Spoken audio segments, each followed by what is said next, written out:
Okay, so feet are hip width apart and just a little loosen up. Turning in the centre of your body. Don't make it too big a turn here. I tend to do it quite big so that you can see it, but actually it should be quite small. And of course, one of the problems we get, if I turn too far, you can see what I'm doing now is pulling my knees out of line. Even a small movement like this may make that happen. And we gradually learn to make a little adjustment. So when I turn in one direction and this knee goes out of line, I learn to just rotate it out gently. Another thing that helps maintain the structure of our knees is to keep this slightly curved shape. And again, the curve seems to add a little bit of strength to it. But it's a kind of truism in Tai Chi that when you're teaching beginners especially, you have to do the movements quite big. Otherwise, you do a little kind of movement like this, and people say, well, what are you doing? They can't see it. They haven't got the eye to see with. And almost certainly, as a result, you're doing it too big. So you're kind of doing it wrong. There's no way out of that. And I often say to people, yeah, really get this center part of your body moving. And I can see that other things in their posture are going out, but we need to kind of activate this area. It's the area between hips and waist.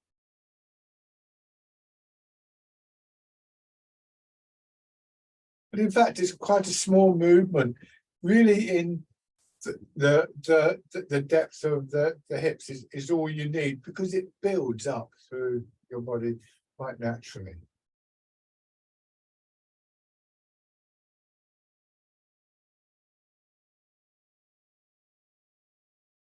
Very loose as your arms hang from your shoulders. So you can actually feel the movement of your arm in the shoulder joint, with the movement in your shoulder blade, and so on.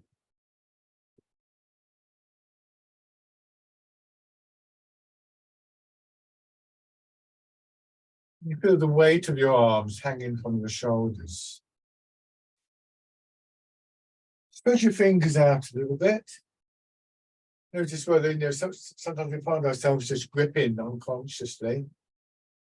And just see if you can feel, as you swing your arms around, that little bit of a drag on the big muscles of your arms. They're attached at one end and the other, but not in the middle. So you don't want your arms rigid and tight. These are all things that we want to bring into the slower movements, but which I think quite often easier to recognize in the faster movements.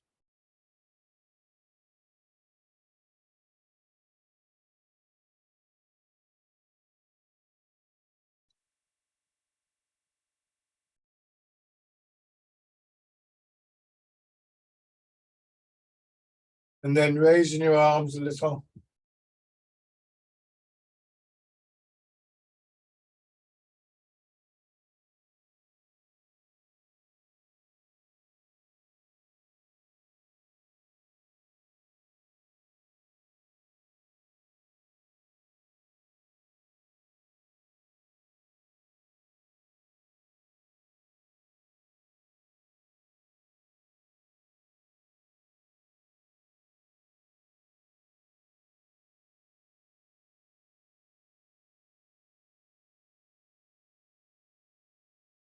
And drop your hands down. Take a step forwards, keep the width of your step, and then moving your weight and turning, trying to move in the direction that your front foot is, that your feet are facing. So when you're on the back foot, there's a slight angle here. When you're on the front foot, you're facing forwards. If you find that you're just naturally turning the other way, that's not a massive problem. But just check that, if you're tightening up in your back leg as you go back, for instance, and your body's responding by turning the other way. Don't force the movement. And actually, one good thing about that is that your body is effectively yielding to the tension, which is what we would want it to do. But do try and see if you can sort of understand what's going on a bit better and begin to make corrections.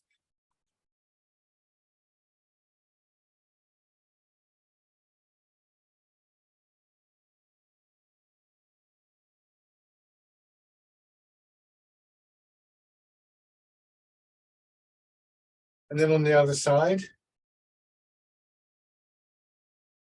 So again, and it seems to work particularly in the back knee, there'll be a tendency for this movement. You can see how it's pulling my knee in. So once again, as I go forwards, I learn to make the correction by rotating the knee out mostly. But I can actually make use of that tendency, because it really comes out of the connection between hips and knee. And so come forwards a little bit, but particularly if I turn that front foot out, what I've got now is a movement in the center of my body and transfer the weight that actually helps me to begin to move my foot.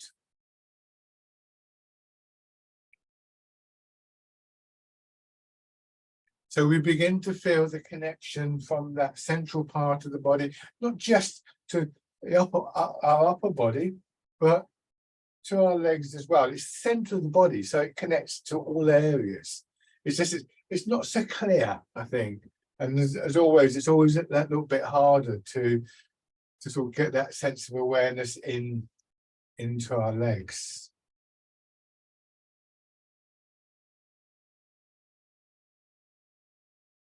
And then on the other side.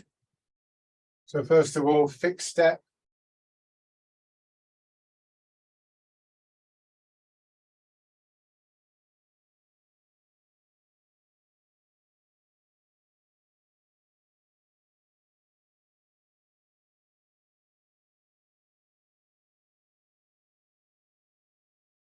And then just bring knee and toes up. You can turn the front foot out just a little bit. That does help for me with bring my weight into my front foot. So the sense of movement of energy coming out from the center now goes down into our feet, and this can help to take the strain out of stepping, and we can just swing through. This is a nice smooth movement.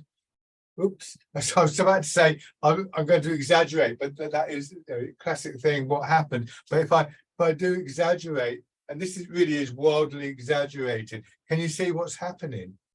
How this movement is actually moving my foot. It should be smoother, more subtle than that. And then try with your other foot forwards.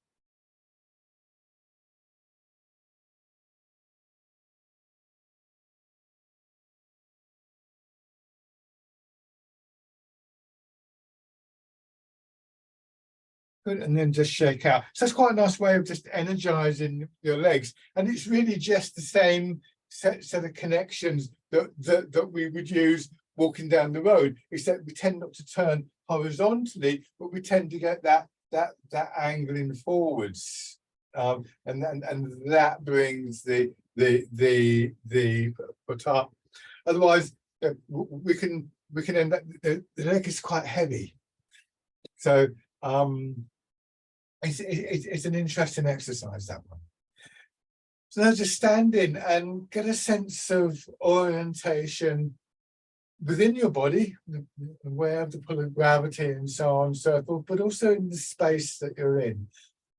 Since you're looking online, you're almost certainly facing a computer screen, and try and get a sense of the line in your hips and your shoulders, the line across your shoulders, the line across your hips, the direction your knees are pointing, the direction your toes are pointing, all corresponding to that screen in front of you. The line across are parallel to the screen. you haven't got a screen there, you could face a wall or something like that, and that would actually begin, you know, to give you that sense of where you are in terms of the space around you. But it could be slightly turned out. If they're too far turned out, that kind of begins to disperse the movement and the energy. It also means that when we, you know, if I do this, you can see particularly my left knee there, that is now putting pressure on the side of my knee. It's not good for the knee, and it blocks the sense of the movement of the weight down. So a small angle out is fine, but if it gets too big, it's like having a drain pipe with a really sort of nasty bend in the middle. The water's going to accumulate there, and eventually it's going to be a blockage. So standing for a moment on the side. Similarly, alignments here, angle forwards, and drop back, shoulder to hip to ankle. So we have this series of lines going through our body, also horizontally. So I'm not tilting over, I tilt my pelvis over, you see what happens, my shoulders. If I were to sort of drop my rib cage down, that would happen, and we don't want the head to tilt from side to side. So from all directions, in all planes, we have this alignment. And I sometimes say to people, it's a bit like we imagine the straight lines. There aren't any straight lines in your body, but I think of them as the grid lines on a map. They don't exist in real life, but they're useful for orientating yourself in the landscape. So this becomes a process of orientating yourself in both the outer and the inner landscape.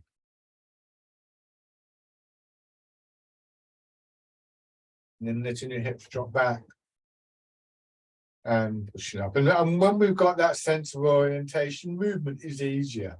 So this leads to an improvement in the sense of the flow, the energy. It will help with your breathing, because breathing is another form of movement. And that flow in its turn is one of the things that has this very kind of calming, soothing quality on the nervous system and on our minds. So all these things very much link in.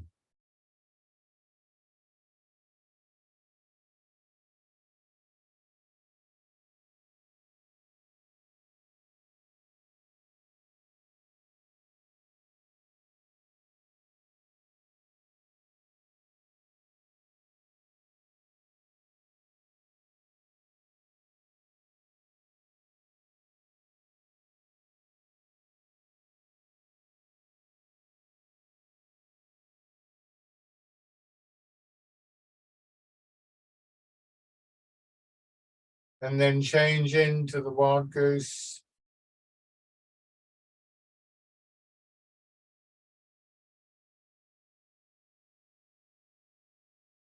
So we're looking to maintain those alignments all the way through. And a term that I've used before, perhaps, is central equilibrium. Zhongding is the Chinese term.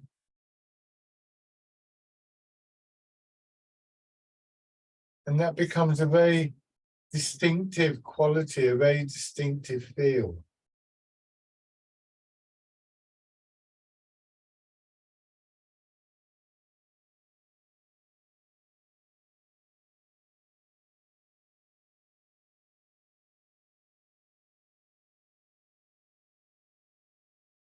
And then parting the clouds.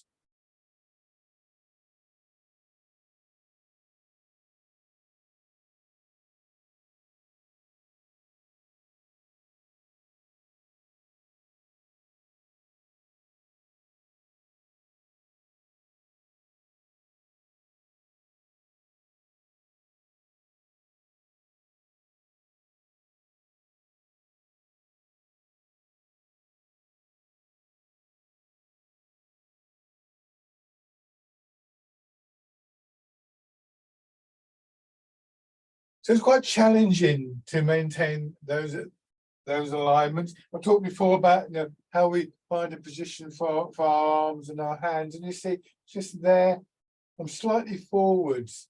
I don't want to be back. So the arms aren't quite straight up. That tends to pull on the shoulders, but there is a little bit easier. So again, a transmission of movement down through the body.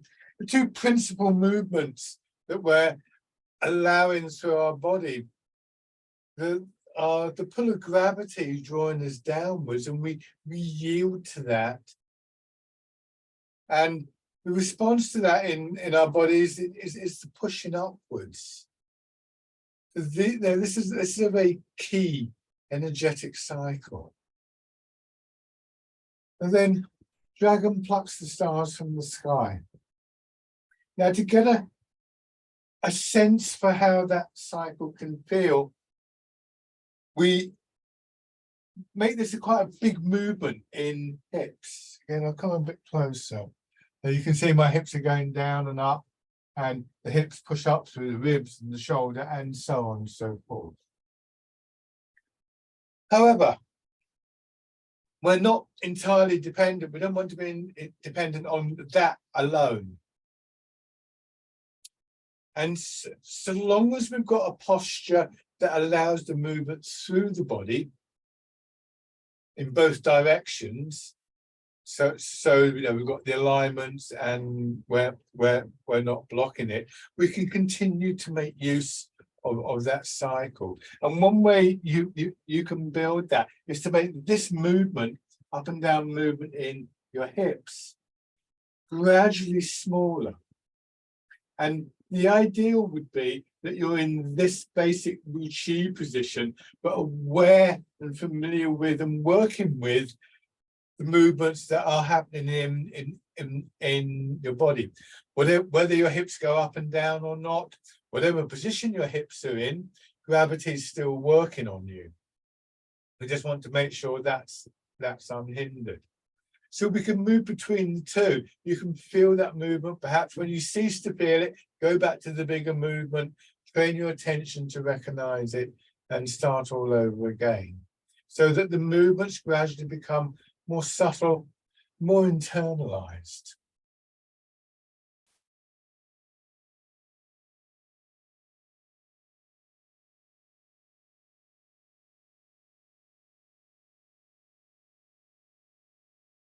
Now changing to pushing in 4 directions, and here we don't come up and down, but we do let hips,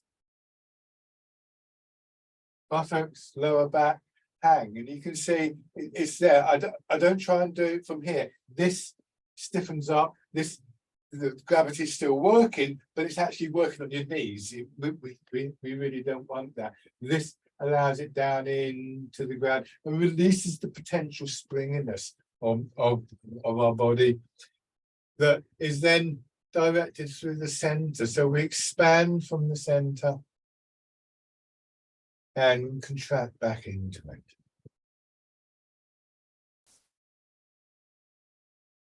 Expanding again from the center, this time with a little turn and back. And in the other direction.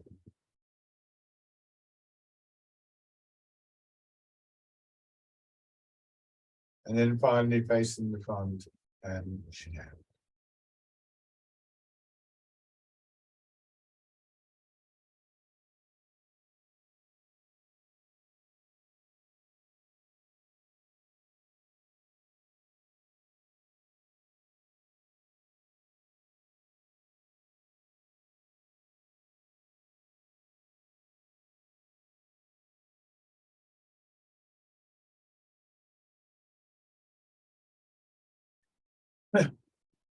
So we can think in terms of the energy moving through the body and expanding and contracting from the center, or you can just recognize the physical center of your body as the link between different parts of the body. One way or another, we start to get a different quality of movement because we're moving more of the body in at any one time. When one part of your body is in motion, the whole body is in motion. And so the amount of effort, just as I was talking about with taking the step, is spread more through your body. And that means that no one part of your body needs strain.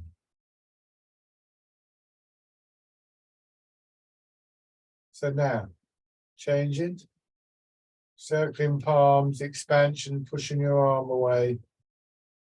So even when we're not actively moving in hips and legs, when the weight is just steady between both feet as it is in this movement, we still want to try and feel that our whole body is engaged, trying to avoid thinking of this as your arm doing something. Your arm is expressing what's going on within your body. Another way of supplementing that idea is to recognize that as your arm goes away, there's a certain response in the side of your body. And this time, if it's comfortable, you add to turn. And so we learn to associate patterns of movement within our body with certain actions in our arms and our hands. And gradually, all of these things begin to blend together.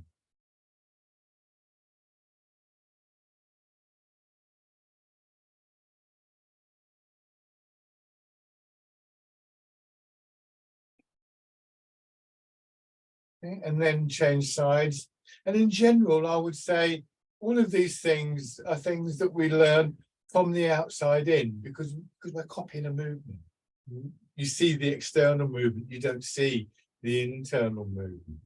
But through observing the movement, through focusing our attention, we learn about the internal movements, and they gradually become more important. And our intent begins to be focused on the internal movements produced in the external movements. Add in the turn if it's comfortable. You can think of those internal movements as sort of patterns of expansion and contraction in muscles or tendons and ligaments, fascia, that kind of thing. And or in terms of a flow of energy. I like to think of both personally.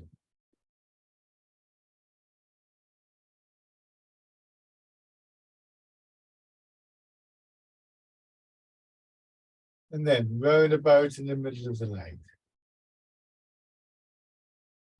Hips going back, moving away from that vertical line, but still feeling it working down through your legs, and then letting the hips drop to come back to it.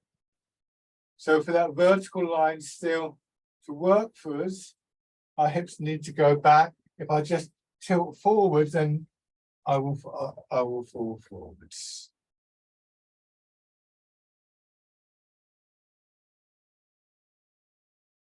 So your hips going back initiates the movement. And this sort of the counter movement is in your shoulders and your arms. Try not to stiffen up your neck when you come upright.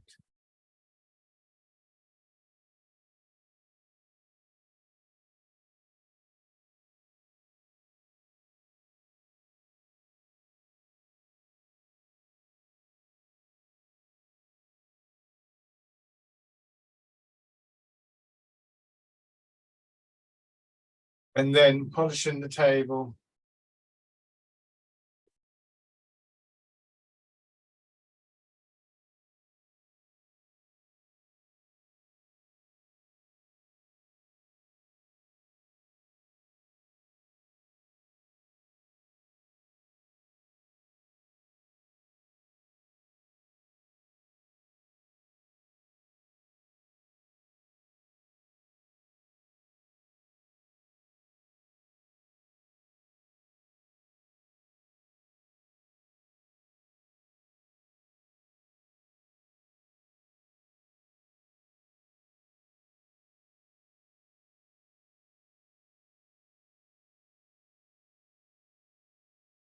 One more time.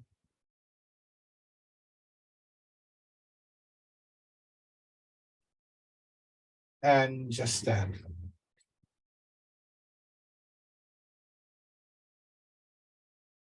Give your legs a shake.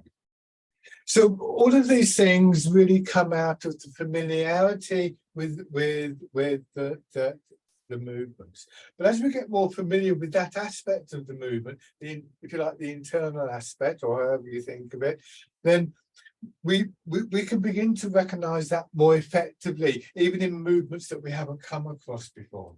I'm going to do a couple of movements with you. You probably have done these with me, but not that much. Hold your hands in front of you, and then let me just come a little bit closer again so that you can see what I'm doing. Turn your left hand palm down, and then raise your right hand, let it rotate, and you're going to sort of push up and down with the hands, just stretching between heaven and earth. And there's many variations on this. I like to do it with a slight diagonal. Some people do it straight. Turn your hands palm in as though there's a ball between them. They come into the center, slide past each other, and push out the other way. I also like to do it with a sinking down and a push up through my hips. As I said, there are many variations on this particular movement.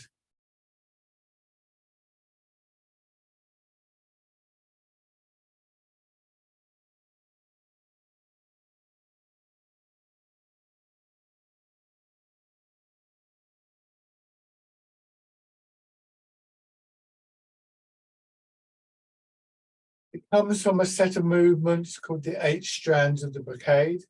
Chinese is Baduan Jin.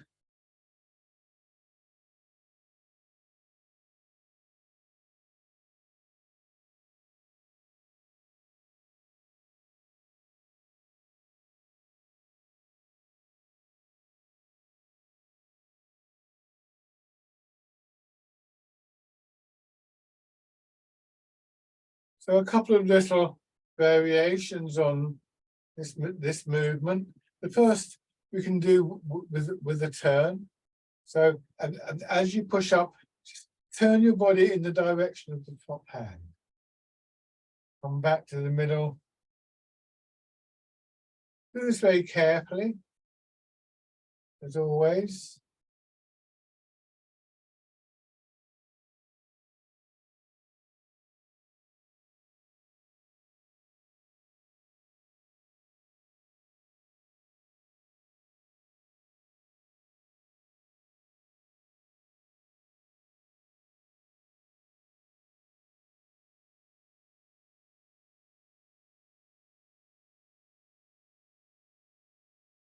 One more of these. The second variation is a rather nice one. And you come to hold the ball, but instead of pressing the hands together, turn them out, push them out, and then let them rotate. Just feel the movement in the middle of your upper back and your chest. Come in a little bit to hold the ball, push out, and rotate.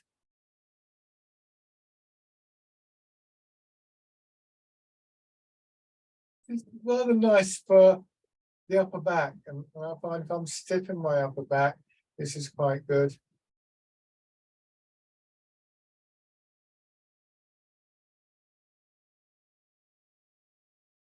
And again, you know, with that increased awareness of what is happening within the body, you may notice more quickly subtle changes happening. So again, we can turn as we do this. You turn in the direction of the top hand, push out, turn as you rotate, and just feel what's happening in your body. Turn back to the front. Same thing on the other side. This is a good one for keeping your attention in your center. It becomes a bit confusing if you don't.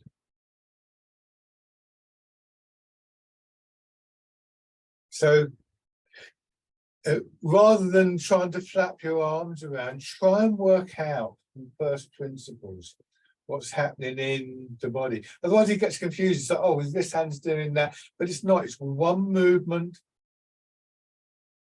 from the center of your body outwards and inwards.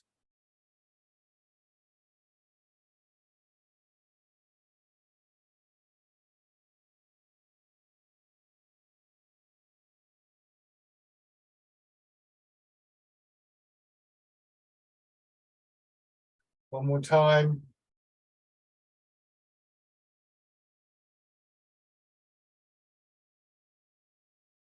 And just your arms swing out. Again, moving from the center of the body. And just shake out. So on those occasions when I'm presented with an exercise I haven't seen before, and almost inevitably the arms are doing lots of things, I don't look at the arms.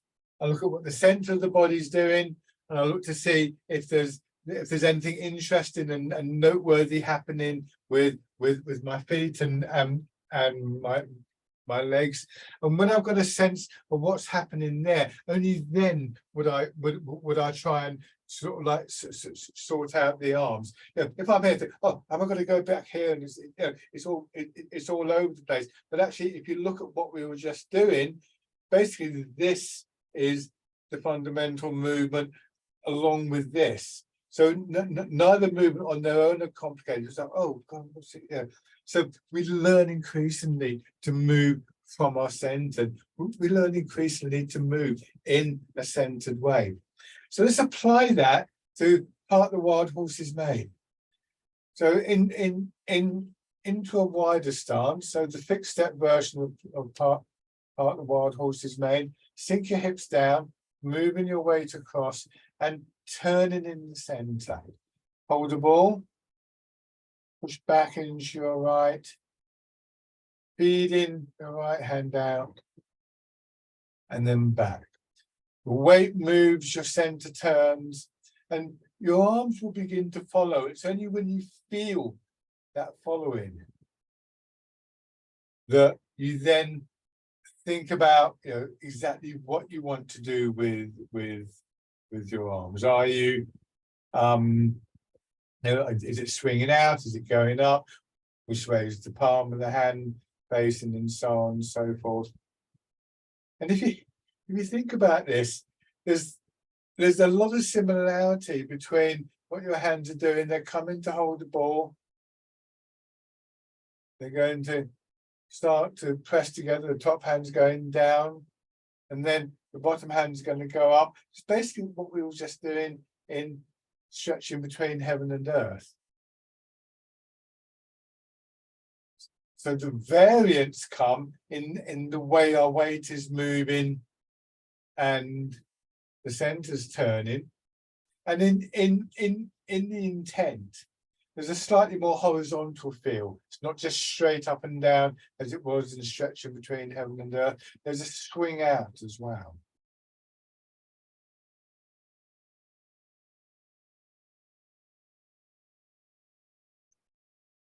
So from that point of observation in the center of your body, if you like to put it like that, you can begin to develop a real insight into these movements. And for that, you need that sense of stillness. You need to be able to observe.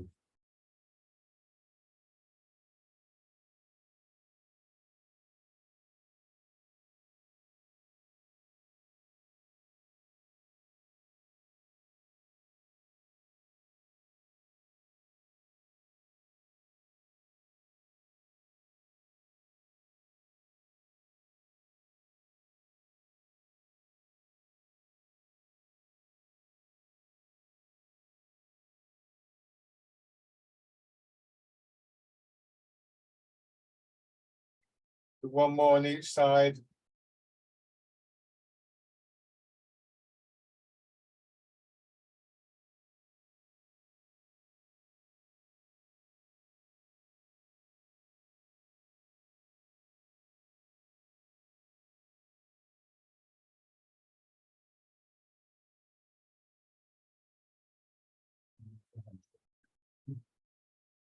One of the images, ideas that is quite interesting when people talk about sort of like the meditative mind, if you like, the contemplative mind, is of a watchtower.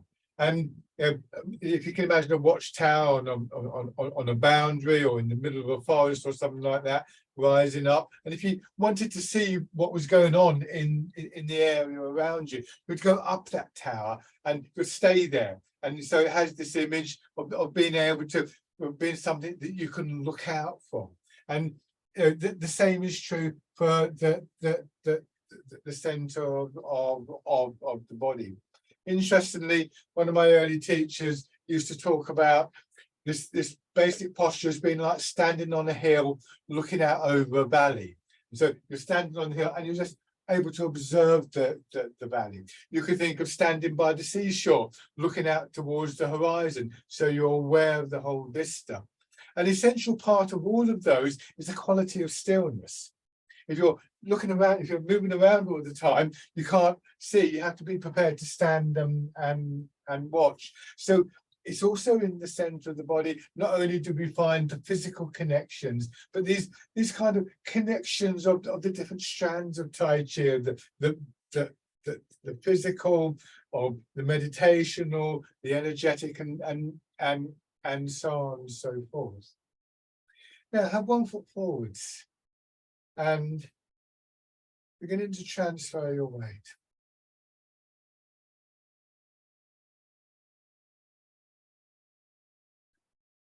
Again, think going back to what I was saying about your knee. So this is something which is something that we would observe and begin to work with. And initially we do it in this posture, so there's nothing happening with our arms and our hands. But we also want to be able to bring it into the movement in say some of the more complex movements that we do. So the way to not get baffled by that complexity is to find that point of stillness, to find that observation point, if you like to think of it like that.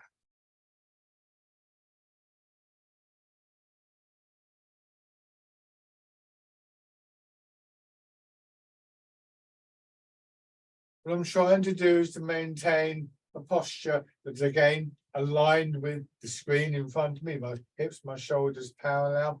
As I've said before, if you're at a slight angle, then it's not the end, the end of the world. And if you do want to make the correction, remember this is going to involve a bit of work to think about rotating your foot out and so on and so forth. Sorry, your knee out, not your foot. But if we think, okay, so I'm now going to start turning. I go back, I turn, and just like earlier in the faster movements, that helps to raise my toes. I turn the front foot out, and just like before. So we were doing it faster before. So hopefully that sense of momentum in the faster movements made these connections clear. Now we're trying to find those same qualities in the slower movements.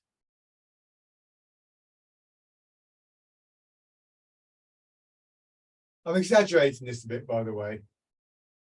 I'm exaggerating the turn. I wouldn't normally do it this big, because actually when I get to here, I'm not that stable and it's not that comfortable. So I'm going to go back to doing it better because it's more comfortable for me. And then stepping in. So here you see the angle of my body. And actually what I start to do is I start to turn back, and that sends my foot back. Again, this is all very exaggerated. Mostly you wouldn't expect to see these movements, especially not the initial movement, but it's something you begin to feel within the center of your body. Again, internalized. And again, part of the progression will be to make these turning movements smaller until they're almost invisible. When you see one of the great masters of this art doing this, they appear to hardly move at all. And shake out. which kind of makes sense if you think about it. Have your left foot forward. It makes sense because this is a martial art. And so, you know, if say, for instance, this was going to be a punch, then if you do this, right, I'm going to punch you now, you're signaling it. Of course, Bruce Lee talked about the 1-inch punch, like that. But it wasn't that. It wasn't that so much as it was that.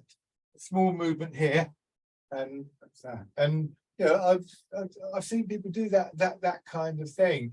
The arm may only move an inch, but that inch is the end result of the sort of processes that I'm talking about within the body.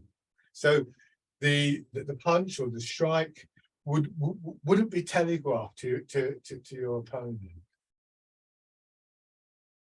And from our point of view, with these exercises, we're not learning to punch people. It means that we're more likely to keep those physical alignments. Turning the front foot out, because again, you know, if I'm right out here, I'm sure I've got the movement in the center, but I'm a bit precariously placed here. Again, an example, if you like, of how a series of small movements and small changes right through our body lead to quite significant changes in external movement.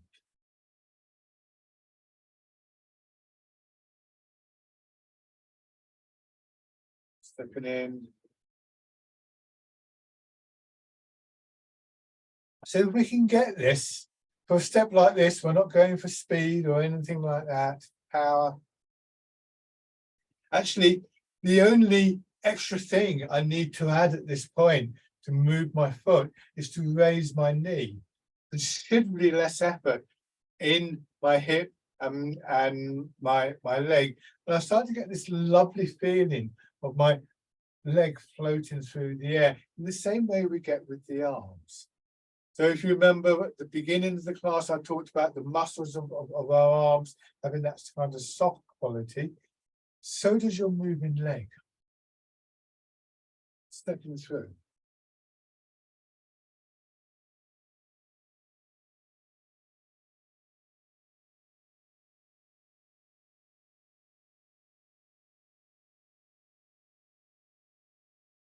Why when I walk, I have my feet slightly turned out. And then going back.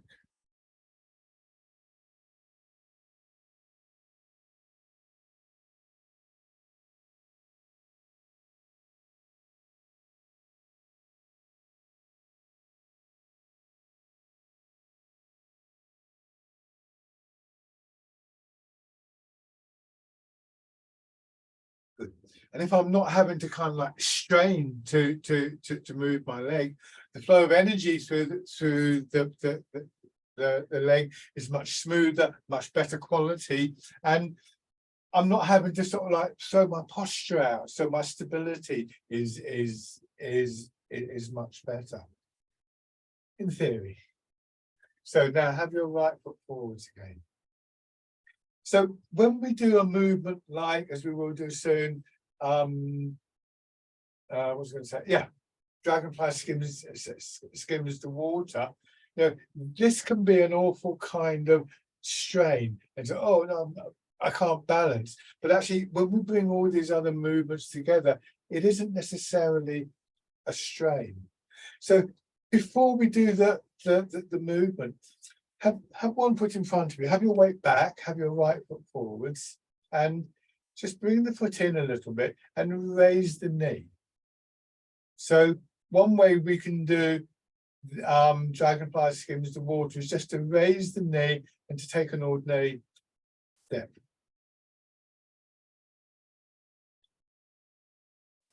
We can also do this movement, turning from your hip.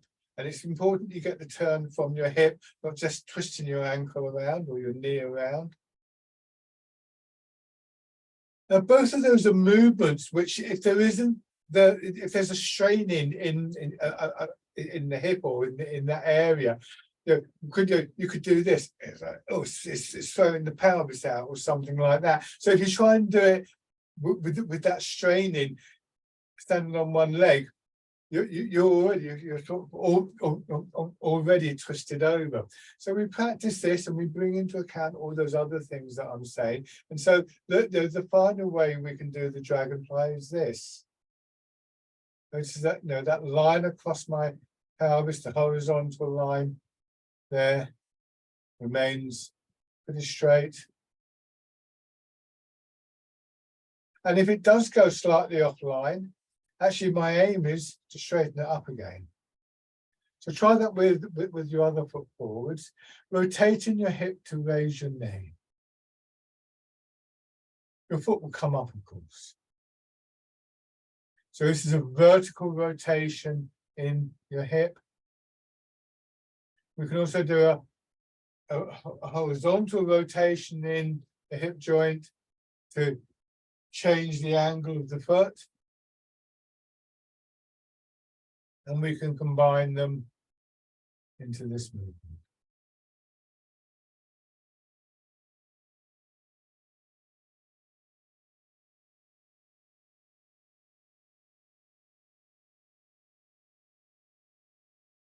So we want our hip joint to work as smoothly as the hinges on a new door.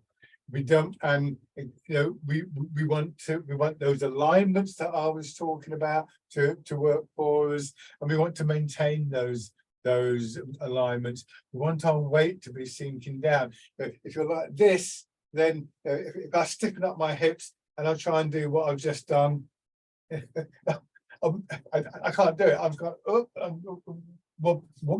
wobbling all over the place. Can't do it like this. It's horrible. What I do is this: sink down here, but maintaining that alignment through my upper body. Not doing this. So it's kind of tricky. So let's start off with right foot forwards and fisherman castanet. Same issue of the arms, by the way. If we start to struggle with the arms, that will also throw us out. So fisherman castanet is one of the most sort of archetypal movements, really. And you could argue that all the other movements could take their lead from this one, because the arms are just swinging forwards and backwards, and we begin to understand and observe how that happens. What is it that's moving the arms? Yes, of course, the weight is moving.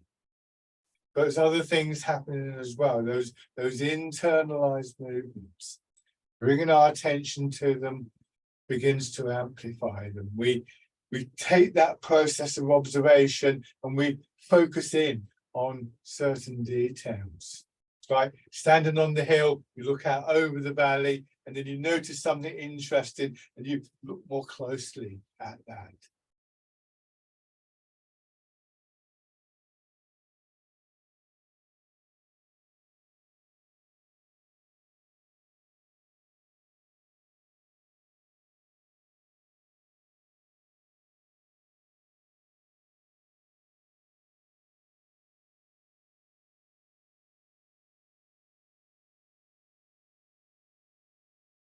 And then you sink back and you go into wind blows the willows.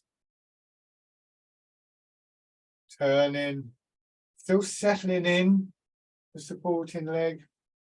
So basically what you've done here is added one fairly simple movement, not necessarily easy, but instead of facing forwards the whole time, you're now turning, and that turning has redirected your arms.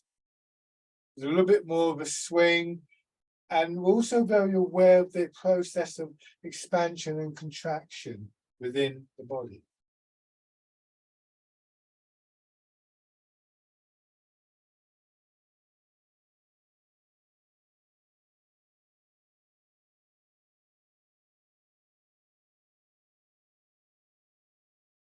And then just bringing your foot in and to whatever point works for you. You don't have to do it. This is the full movement here. But if it is making you wobble around, then I would suggest just doing, you know, part of it, or not lifting so high, or whatever. And through that process of observation, just starting to refine the movement in the way that I didn't there.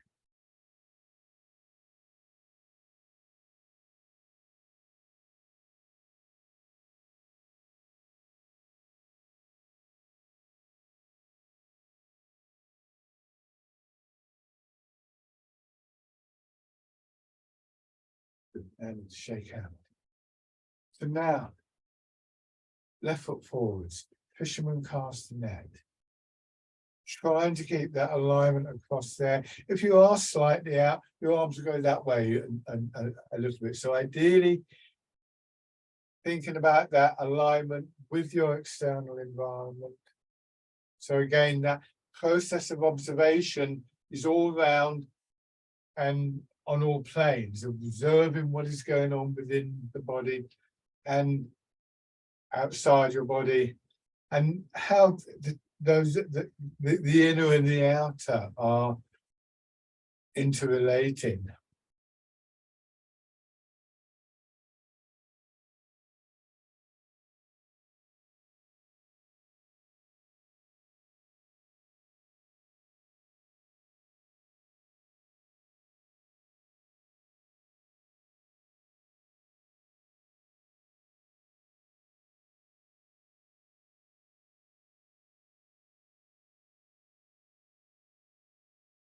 At the turn, so going into wind blows the willows.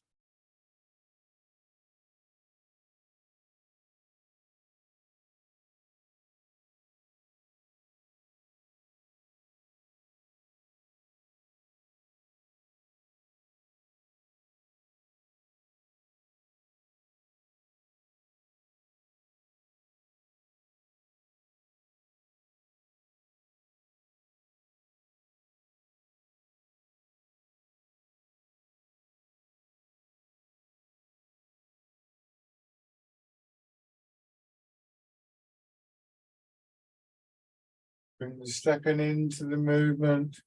Use that turn in here to help to initiate the movement of the foot in the way that we were doing a little bit earlier. Remembering that that takes some of the sort of crude effort out of it. I'm not getting there and going, oh, move my foot through, because that's what's going to happen. It may not happen the first time, but if you keep doing it that way, then sooner or later you'll lose your stability.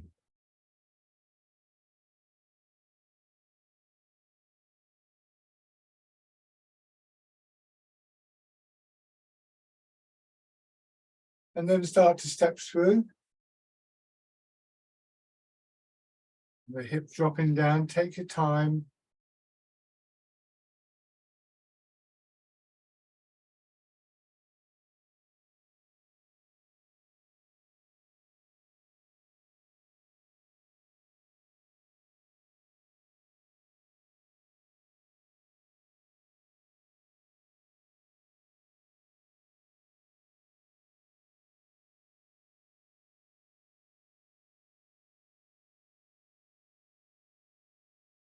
Change direction.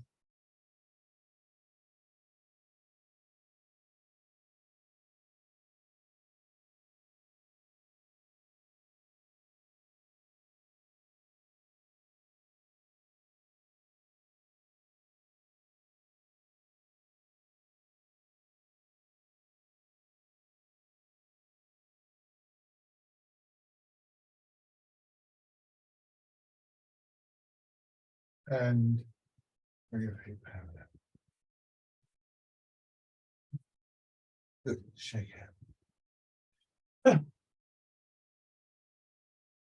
And then rubbing your hands together.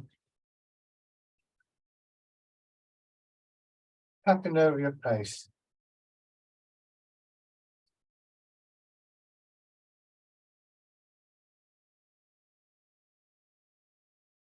over your head and neck.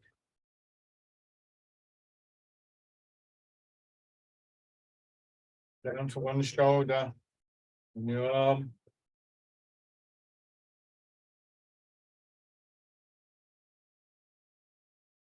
And the other side.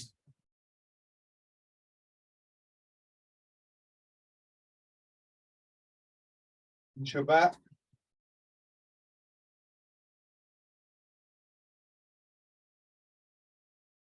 Around your hips.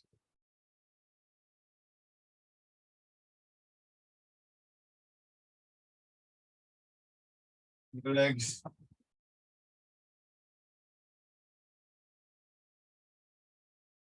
Light on your belly. And the upper part of your chest. So embrace tiger, return to the mountain. And again, you know, the mountain has this image of something that you can look out from. It also carries with it an image of stillness. We often see, you know, we often associate mountains and, you know, with you know, hermits living on mountains and so on and so forth. But also there's a strength there. So again, all these different things are very much linked into each other. Stillness, a capacity to observe in a clear and uncluttered way, internal strength. They're all really different sides of the same quality. No one way of describing them, no one way of labeling them is ever going to tell the full story. So we embrace the tiger, we return to the mountain.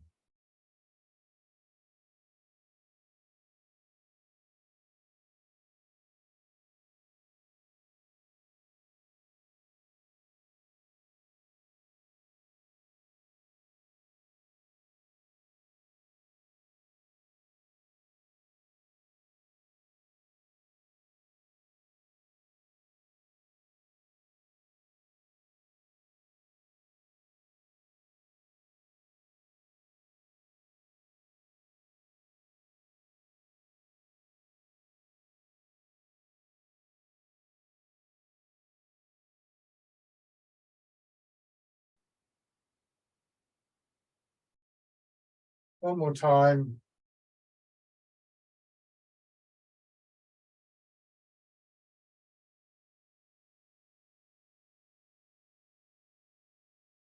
And stand.